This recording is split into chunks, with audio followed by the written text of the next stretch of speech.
बिहार के दोनों महागठबंधनों में सीटों का जो समीकरण है वो बन रहा है और साथ ही साथ और उलझता जा रहा है। जितने ही गिरह खुलते जा रहे हैं उतने ही और पेचीदा गिरह दिखते जा रहे हैं।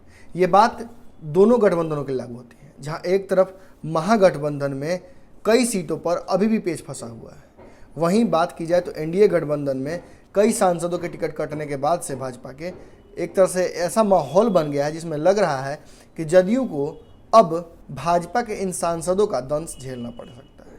कई सांसद निर्दलीय चुनाव लड़ने की तैयारी में हैं, तो कई अपने खिलाफ जो उम्मीदवार जदयू के हैं इस बार उनको हराने के लिए अंदर ही अंदर प्लानिंग प्लॉटिंग शुरू कर चुके हैं। ऐसे में एनडीए गठबंधन में तो पहले से ही कहा जा सकता है कि अब साख की लड़ाई शुरू हो गई है। जहां एक तरफ चुनाव जीतने के लिए महागठबंधन का जातिगत समीकरण सामने खड़ा होगा, वहीं एनडीए के अपने ही घर के लोग कई लोग हराने का प्रयास करेंगे अपने ही सांसदों को। अब ये देखना इंटरेस्टिंग है कि भाई ये जो सांसद चुनाव लड़ेंगे नए सांसद जदयू के, इनके खिलाफ बीजेपी के जो सांसद बैठ रहे हैं वो क्या करेंगे। मगर सबसे बड़ी बात यह है कि महागठबंधन में भी सीटों का समीकरण अभी तक पूरी तरह से फाइनली बन नहीं पाया है। अगर हम बात करें तो कई ऐसी सीट्स हैं जहां पर पेच फंसा हुआ है।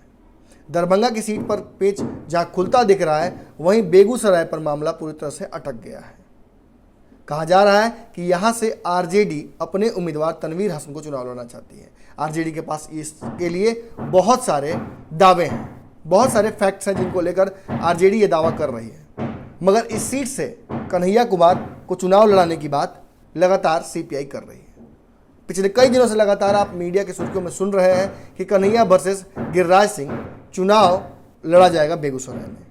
मगर अब जब सीटों का समीकरण सामने आ चुका है महागठबंधन का कुछ सीटों पर, तो इसमें साफ समझ में आ रहा है कि बेगूसराय से कन्हैया कुमार का टिकट काट कर उनकी जगह पर आरजेडी को यह सीट दे दी गई है और आरजेडी के तनवीर हसन यहाँ से चुनाव लड़ेंगे। अब हम बात करते हैं आंकड़ों की। किन आंकड़ों की चर्चा हो रही है, आखिर क्यों कन्हैया कुमार को वहाँ से चुनाव नहीं लड़ना चाहते हैं तेजस्वी यादव। तो सबसे पहले वहाँ का चुनावी गणित समझ लीजिए उस जगह का। बेगूसराय में भोला सिंह वहाँ से चुनाव जीते थे, जो कि पिछले साल अक्टूबर में जिनका निधन हो गया था। भोला सिंह पूर्व में सीपीआई के कार्यकर्ता थे, सीपीआई के कैडर पर चुनाव लड़ने की तैयारी में थे। इनको बीजेपी ने टिकट दिया, बीजेपी के टिकट पर यह चुनाव वहाँ से बेगूसराय से लड़ते हैं और वहाँ से जीतकर सांसद बनते हैं। लगभग 4.5 लाख वोटों से ये वहाँ से चुनाव जीते थे। इनके खिलाफ आरजेडी के उम्मीदवार तनवीर हसन थे। तनवीर हसन ने लगभग 3,70,000 वोट लाया था, जिसकी वजह से कहा जा सकता है कि इन्होंने एक तगड़ा कंपटीशन दिया था। अब हम आगे बढ़ते हैं, हम आपको बताते हैं कि लगभग इन दोनों के बीच में वोटों का डिफरेंस कितना था। तो कहा जा रहा है कि लगभग 60,000 वोटों के अंतर से भोला सिंह चुनाव जीत गए थे। मतलब कि जो मार्जिन था आरजेडी का वो बहुत कम था। आरजेडी वहाँ कम मार्जिन से चुनाव हारी थी। ऐसे में तनवीर हसन का ऑटोमेटिकली वहाँ से फिर से एक बार चुनाव लड़ना तय है। ऐसे में एक बात तो समझ में आ जाती है कि तनवीर हसन को यहाँ से आरजेडी फिर से चुनाव लड़ाएगी ही लड़ाएगी। मगर यहाँ समीकरण बदल ऐसे रहा था क्योंकि सीपीआई के जो कन्हैया कुमार हैं, इनकी लोकप्रियता लगातार बढ़ती जा रही है देश में, और ख़ास तौर पे जो एंटी इनकम्बेंसी जो मोदी सरकार के खिलाफ है, उसको ये बहुत पॉजिटिवली टैकल कर रहे हैं। उसको वो सारे सेंटिमेंट्स इनके साथ हो जा रहे हैं और इनकी लोकप्रियता भी अच्छी खासी है। तो इसको लेकर बेगूसराय से आते भी हैं, भूमिहार जाति के हैं, जो कि भूमिहारों की बहुलता है बेगूसराय में, तो इसलिए इनका वहाँ से दावा बढ़ जाता था। ऐसे में लालू यादव से मिलना, लालू यादव के साथ साथ तेजस्वी यादव के साथ मंच शेयर करना, इसमें ये कयास लगाए जाने लगे थे कि कन्हैया कुमार वहाँ से चुनाव लड़ेंगे। कहा तो ये भी जा रहा है कि कन्हैया कुमार ने इंटरनली वहाँ से चुनाव लड़ने की तैयारी शुरू कर दी थी। सर्वे किए जा रहे थे, आईटी सेल बना लिया गया था कन्हैया कुमार की तरफ से और वहाँ से चुनाव लड़ने के लिए सारी तैयारियां सोशल मीडिया पर कर ली गई थी। इसको लेकर लगातार कन्हैया कुमार सभाएं भी कर रहे थे। मगर अब जब तय हो गया है कि तनवीर हसन ही आरजेडी के टिकट पर वहाँ से चुनाव लड़ेंगे और कन्हैया कुमार को वहाँ से चुनाव नहीं लड़ने दिया जाएगा, तो ऐसे में आपको ये बताना जरूरी हो जाता है कि वो कौन से बड़े कारण हैं जिनकी वजह से कन्हैया कुमार को वहाँ से चुनाव लड़ाया जाना चाहिए था, मगर तेजस्वी यादव ने नहीं लड़ाया। तो सबसे पहले हम बात कर लेते हैं कन्हैया कुमार के फेवर में कौन कौन सी चीज़ें आती हैं। तो कन्हैया कुमार के फेवर में जो सबसे बड़ी बात आती है वो ये है कि बिहार की जातिगत समीकरण और जातिगत राजनीति में इनके पास भूमिहार होने की वजह से वहाँ से निर्णायक वोट होंगे।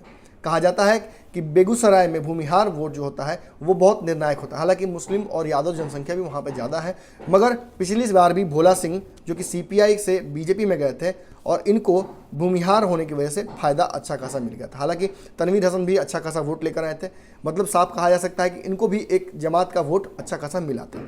तो सबसे पहला जो फेवर में बात है वो है कन्हैया कुमार के पास कि वो भूमिहार हैं, वहाँ से भूमिहारों की वोट्स ज़्यादा हैं, इनको मिल सकती है। दूसरा है कि सीपीआई के ये कैडर हैं।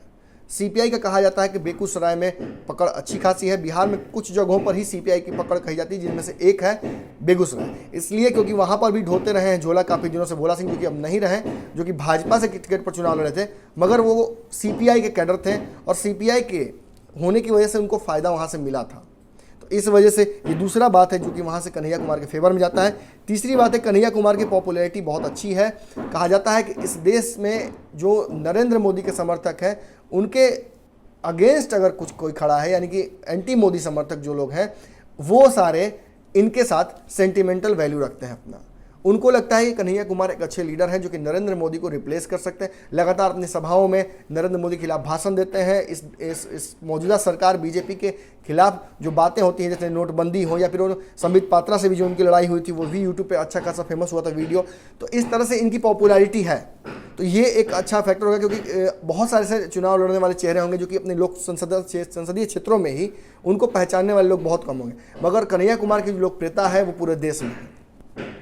तीसरा फैक्टर यहाँ से, चौथा फैक्टर माफ कीजिएगा, जो कन्हैया कुमार के फेवर में है वो है कि गिरिराज सिंह अगर यहाँ से चुनाव लड़ते हैं तो इनको सीधा सीधा फ़ायदा होगा मोदी सरकार की इनकम्बेंसी का। मतलब कि जो राष्ट्रवाद की बात करते हैं, हिंदूवाद की बात करते हैं गिरिराज सिंह, उसके जस्ट इतर राष्ट्रवाद की बात नहीं करके ये बात करते हैं विकास की। ये इनके ऊपर राष्ट्रवाद के खिलाफ नारे लगाने का भी आरोप लगाया गया है, उसके ऊपर भी केस चल रहा है। तो ये भी एक है, इनको फैक्टर मिल सकता है कि भैया सीधा सीधा गिरिराज सिंह के खिलाफ चुनाव लड़ रहे हैं। तो एक तरफ जहां सो कॉल्ड राष्ट्रवाद है, वहीं कहा जा सकता है सो कॉल्ड एंटी नेशनल इनका चेहरा बना दिया गया था, मीडिया की सुर्खियों में लगातार छाए रहते थे, और जिस तरह से इनके ऊपर केस किया गया था उसका भी इनको फ़ायदा मिला। हालांकि आपको बता दें कि इस केस में इनको एक्विट कर दिया गया है, मगर इनके पॉपुलैरिटी जो है वो एक खास मेजॉरिटी है जहाँ पे इनकी पॉपुलैरिटी है। तो गिरिराज सिंह के सामने अगर ये आएंगे तो इनको अच्छा खासा फायदा होगा। आपको पता ही होगा कि गिरिराज सिंह को भाजपा ने टिकट दे दिया है, अब गिरिराज सिंह को तय करना है कि वहाँ से चुनाव लड़ेंगे कि नहीं लड़ेंगे। मगर फिलहाल एक बात स्पष्ट है कि गिरिराज सिंह वहाँ से चुनाव लड़ने के लिए उनको टिकट भाजपा ने दे दिया है। तो ऐसे में इनकी लड़ाई सीधे सीधे गिरिराज सिंह से भी फिलहाल हो रही है और इसका इनको फायदा मिल सकता है। इसीलिए क्योंकि गिरिराज सिंह भी देख लीजिए बैकफुट पर है काफ़ी। गिरिराज सिंह नवादा से चुनाव वापस लड़ना चाहते थे, मगर बेगूसराय से उनको भेजा गया, तो बेगूसराय से चुनाव लड़ने के लिए वो बहुत इच्छुक नहीं थे।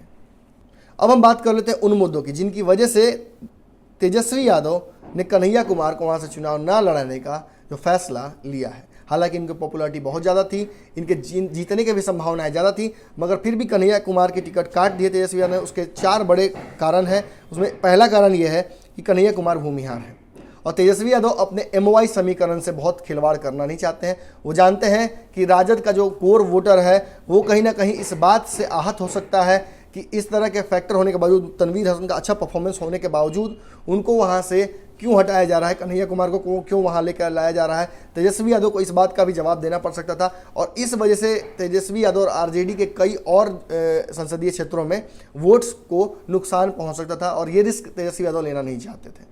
तो ये बड़ा कारण था। दूसरा कारण ये था कि पप्पू यादव जिस तरह से पॉपुलर हुए हैं, पप्पू यादव ने जिस तरह से RJD के कैडर को हथियाने का प्रयास किया, कई हद तक हथिया भी लिया था उन्होंने, RJD में अच्छी खासी सेंधमारी कर ली है, जिसकी वजह से तेजस्वी यादव ये बात समझते हैं कि जो लीडरशिप डेवलप हो रहा है पैरेलली RJD में, उसको डेवलप नहीं किया जाए, क्योंकि अगर ऐसा कुछ डेवलप होता है तो उससे आने वाले समय में उन्हीं के लिए खतरा बढ़ेगा। पप्पू यादव ने जिस तरह से RJD पर हम एक तरह से कहा जा सकता है आधिपत्य अपना जमाना शुरू कर दिया था, जिसकी वजह से आज उनको साइडलाइन कर दिया गया है, अपनी पार्टी बना लिया है उन्होंने। हालांकि कहा जाता है कि जाप के कई कार्यकर्ता ऐसे हैं जो पूर्व में RJD के कार्यकर्ता रहे हैं। तो पप्पू यादव ने अच्छी खासी सेंधमारी की है, जिसकी वजह से इनको डर रहेगा कि कन्हैया कुमार अगर आते हैं, इनकी पॉपुलैरिटी बहुत अच्छी है, नेशनली चेहरा इनका क्लेम्ड है। बहुत सारे मंचों पर तेजस्वी यादव और कहा जाता है कन्हैया कुमार एक साथ बैठते थे, हालांकि एक बैग ही दूरी बनानी शुरू कर दी थी उन्होंने, बयान भी दे दिया था, जिसके बाद कहा जा सकता है, जो शुरू का बयान याद किया तेजस्वी यादव जब उन्होंने कहा था कि हमारे लोग जब कुछ बोलते हैं तो उन पर एंटी नेशनल होने का दावा लगाया जाता है, ये उन्होंने शब्द यूज़ किया था कन्हैया कुमार के लिए, ये कहा था हमारे लोग। मगर अब कन्हैया के लिए वो इस तरह का शब्द प्रयोग नहीं करते हैं, अवॉइड करते हैं कई मंचों पर जाना जहाँ पे कन्हैया कुमार पहले से मौजूद होते हैं। ये सब साफ बात है, या तो उन्हें टिकट देने का मन नहीं है, वो जानते हैं कन्हैया कुमार टिकट के लिए फोर्स कर सकते हैं, या दूसरी बात ये हो सकती है कि उनको लगता है कि कहीं ना कहीं पैरेलल लीडरशिप अगर डेवलप होगा तो मेरी लोकप्रियता में कहीं ना कहीं कमी आएगी, या फिर पैरेलली लीडरशिप डेवलप हो जाएगा तो हो सकता है कि हमारी पार्टी में भी या फिर हमारे समर्थकों में भी कन्फ्यूजन क्रिएट हो। तीसरा जो बड़ा मुद्दा है वो है कि सीपीआई का जनाधार। सीपीआई का जनाधार पूरे बिहार में कुछ खास नहीं है, बेगूसराय में सीपीआई का जनाधार थोड़ा बहुत है, जिसकी वजह से इनको लगता है कि अगर सीपीआई को ये टिकट दी जाए तो हो सकता है कन्हैया कुमार ये सीट हार जाए, जिसकी वजह से तनवीर हसन को भी मौका नहीं मिले और ये सीट हाथ से निकल जाए महागठबंधन के। चौथे मुद्दे पे आते हैं। चौथा मुद्दा ये है, सबसे बड़ा मुद्दा है कि एंटी नेशनल जो कहा जा सकता है, इनका चेहरा बना दिया गया था कन्हैया का, इनके ऊपर केस चल रहे थे राष्ट्र विरोधी नारे लगाने के, जिसकी वजह से कम महागठबंधन चुनाव तक ये नहीं चाहेगी कि जनता में ये सेंटिमेंट जाए कि कन्हैया कुमार के समर्थन में पूरा महागठबंधन है। और कन्हैया कुमार, हालांकि कन्हैया कुमार को एक्विट कर दिया गया है उस केस से, मगर फिर भी दूध का जला छाछ भी फूक फूक कर पीता है। फिलहाल महागठबंधन को जो झटका लगा है उससे उबरने के लिए कन्हैया कुमार से दूरी बनाकर तेजस्वी यादव रखना चाहते हैं, जो कि उनके हिसाब से सही है, मगर कन्हैया के समर्थकों को ये सही नहीं लग रहा होगा। कन्हैया के समर्थकों को ये लग रहा होगा कि क्यों टिकट कट रहा है कन्हैया का। तो लगभग न्यूज़ बिहार ने आपको इस वीडियो के माध्यम से समझा दिया कि कन्हैया कुमार की टिकट क्यों यहाँ से जीना जरूरी था, मगर किस वजह से तेजस्वी यादव ने उनके टिकट को काटा होगा। इन सभी संभावनाओं के साथ न्यूज़ बिहार की कमेंट्री जारी रहेगी और देखते हैं कन्हैया कुमार निर्दलीय लड़ते हैं कि नहीं लड़ते हैं, क्योंकि कन्हैया कुमार के निर्दलीय लड़ने से भी तेजस्वी यादव को फायदा है। अगर कन्हैया कुमार निर्दलीय वहाँ से लड़ते हैं तो गिरिराज सिंह या जो भी भाजपा के कैंडिडेट वहाँ से होंगे, फिलहाल गिरिराज सिंह वहाँ से हैं, उनके खिलाफ सीधे तौर पे भूमिहार वोट में तो सेंधमारी वो करेंगे ही करेंगे। इसके अलावा कुछ ऐसे वोट्स भी काट सकते हैं जिसमें कहा जा सकता है कि तनवीर हसन को सीधा सीधा फायदा पहुँचेगा। उल्टा भी हो सकता है कि अगर वो निर्दलीय चुनाव लड़े तो एमवाई समीकरण जो है वो पूरी तरह से ध्वस्त हो जाए। कई मुस्लिम और यादव समुदाय के लोग हैं जो कि कन्हैया कुमार को बहुत अप्रिशिएट करते हैं, लगभग सभी समुदायों में उनकी लोकप्रियता है। हालांकि कई लोग हैं जो उनसे नफरत भी करते हैं, क्योंकि उनको लगता है कि कन्हैया कुमार ने जो नारे लगाए थे वो राष्ट्र विरोधी थे।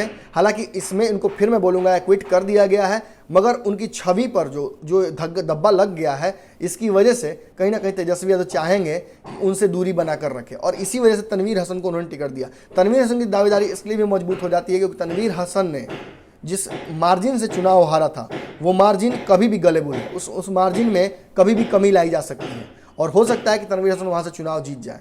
कम से कम गिरिराज सिंह जिस तरह से अभी दूरी बनाए हुए बेगूसराय से, लगता तो यही है कि भाजपा को अभी भी वहाँ से कॉन्फिडेंस नहीं आया है। बने न्यूज़ बिहार पर, खबरों का सिलसिला जारी रहेगा। से यहाँ पे हिंसा का सहारा, नफरत और उन्माद का सहारा लिया जा रहा है। इस दौर में जनता हमारे लिए सर्वोपरि है, और उसको यदि हम ध्यान में रखते हैं तो हम अपना समर्थन उन तमाम लोगों को करेंगे जो भाजपा को हराने में सक्षम हैं। स्वाभाविक तौर पे इसको कई बार इस रूप में देखा जाएगा कि आपको इग्नोर किया गया है, आपको वहां गठबंधन में शामिल नहीं कराया गया है, कहीं आपके बीच में और किसी अन्य नेता के बीच में कोई व्यक्तिगत प्रतिस्पर्धा तो नहीं है।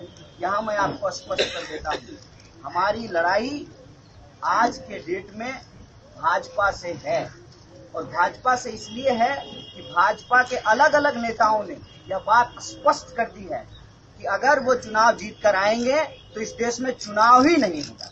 और जिस तरीके से संविधान पे हमला हुआ, जिस तरीके से संविधान की कॉपी दिन दहाड़े दिल्ली की सड़कों पे जलाया गया 100 मीटर की दूरी पर, पार्लियामेंट से 100 मीटर की दूरी पर, यह एक गंभीर विषय है।